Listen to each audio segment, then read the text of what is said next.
At this time, we'll start with Mr. Stephenson and give it a 1-minute introduction. Do you remember you loved me before the world took me astray? If you do that, forgive me. I'd make the world go away. That's in honor of one of our participants, Mr. Eddie Arnold, down there. I hope you didn't mind a little humor. Because you know we don't have enough humor in life today. You see what's happening in Washington? And we have to ask ourselves, where's the humor? Where's the humor? Well, you know, I imagine God looks down at us and says, we need to have some humor. So sometimes he puts people in power who make things quite difficult for us. Well, tonight, we're going to have a revival in this country that's going to change a lot of things that are happening. My name is John Stephenson, and I'm here to bring you a message from God. We don't need to make a left turn. We don't need to make a right turn. We need to make a U-turn to God. As your former superintendent of education, I praise this college for the work it does in a private school. I praise all of our schools who goes back to 1975. The Kentucky Education Association awarded me an award as the outstanding citizen of the state promoting public education. I'm here to listen to you, to learn. I'd like to hear from you after this is over. Check out my website. You'll see all my platform and programs at www.jstephenson.com. In fact, you'll see this debate on there and all the other speeches that I have done. Thank you, Mr. Stephenson. Thank you. Again, keep a reminder of time, please. We are running on time schedule. Mr. Paul, you have 1 minute. I'm Randy Hall. I'm a physician, not a career politician. I'm a constitutional conservative. I believe that government is out of control, that spending has been unchecked for more than a generation, that it endangers our children's future and endangers our economy. We're spending money at $53,000 a second. It's all pork barrel politics, and it's happening on both sides of the aisle, and it's coming to an end one way or another. It'll come to an end because we can't afford it anymore.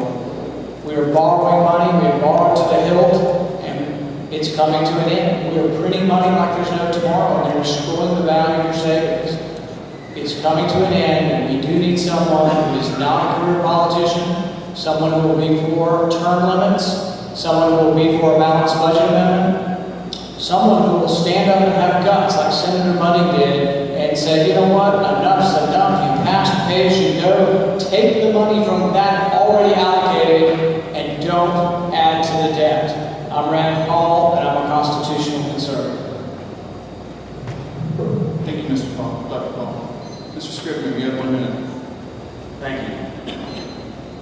The first thing I want to say is that I was raised that if you can't say anything good about somebody, don't say anything at all. So I'm going to say something good about every one of these candidates.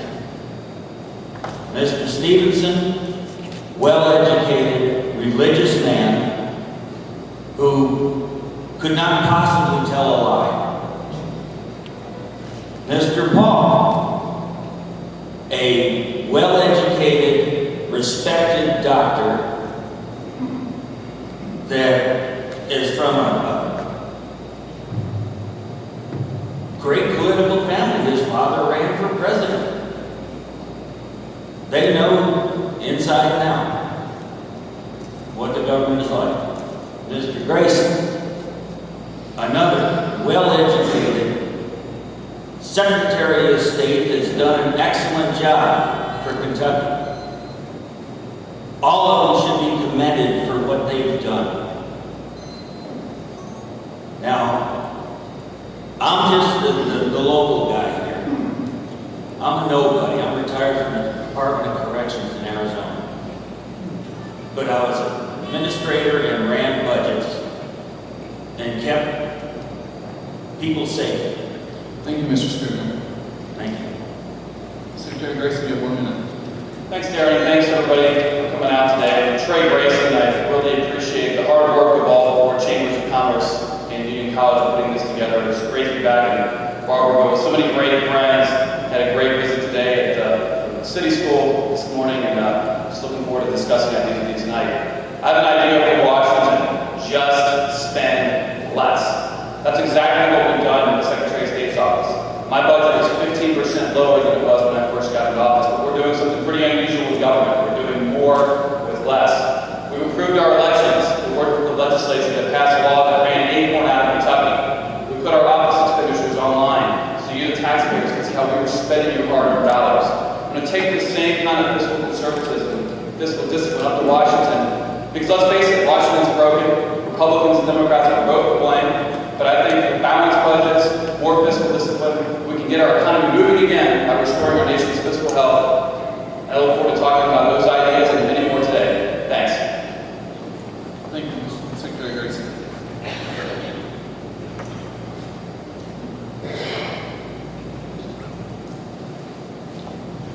Mr. Stephenson, my question for you is, pardon me, there has been talk of career politicians in Washington.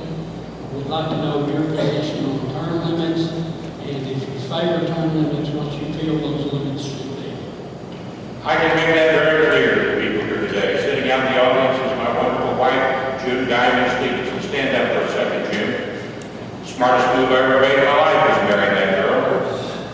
And she would tell you, I've already told her, term limits is no question. That is the big problem. I don't want to spend 40% of my time trying to raise money to run a second term. I want one term only.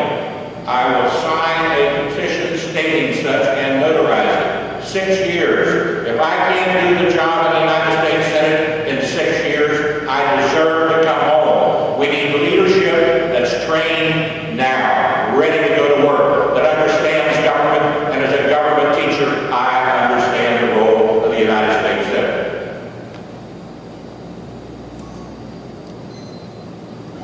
Thank you, sir. Dr. Paul. I'm absolutely in favor of term limits. It will be the first bill that I introduced upon being elected to the U.S. Senate. There are several different proposals, and I support all of them. The proposal that I've been promoting is 2 6-year terms in the Senate and 6 2-year terms in the House. I think the problem with Washington, a big part of the problem is that the career politicians vote to further their own careers. How is the easiest way to stay elected? Come to your community and say, what do you need in Barberville? What can I bring you? What can I earmark for you? But the problem is that's bankrupted our country. We have Robert Byrd over in West Virginia. He's paid nearly every inch of West Virginia because he's been there 50 years. But then before we say it's just the Democrats, we say, we remember Sarah Palin, who talked about the bridge to nowhere. It was an earmark by Republicans. The earmarks go on and on. It's a bipartisan thing. We're spending our money based on seniority and not based on the quality of the projects. We will still spend money, but let's build the roads based on the quality of the project, not the seniority of the legislators. Thank you. Mr. Scrivener, you have 1 minute. I believe in term limits. I don't see why the President of the United States can only serve 8 years, but a senator or a congressman can serve 48 to 50 years. That is unrealistic. There's no reason that we should serve more than the President does. He's the leader of this country. We need to set the limits, straighten out this government. If you've only got 6 years to serve, you're going to try to get more done than just sitting back on your laurels. We need to stop what's going on with this government. It needs to change. Thank you, sir. Thank you. Secretary Grayson. When I hear the folks over here say they support term limits, it makes me wonder whether they think Hal Rogers should just come home, which I'm adamantly opposed to. I think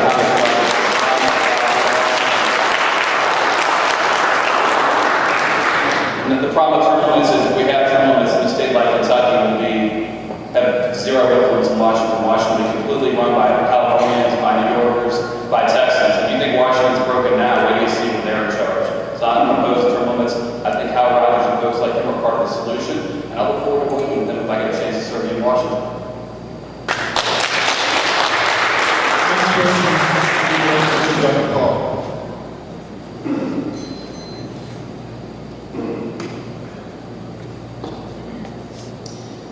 The Tea Party movement is seeking, in a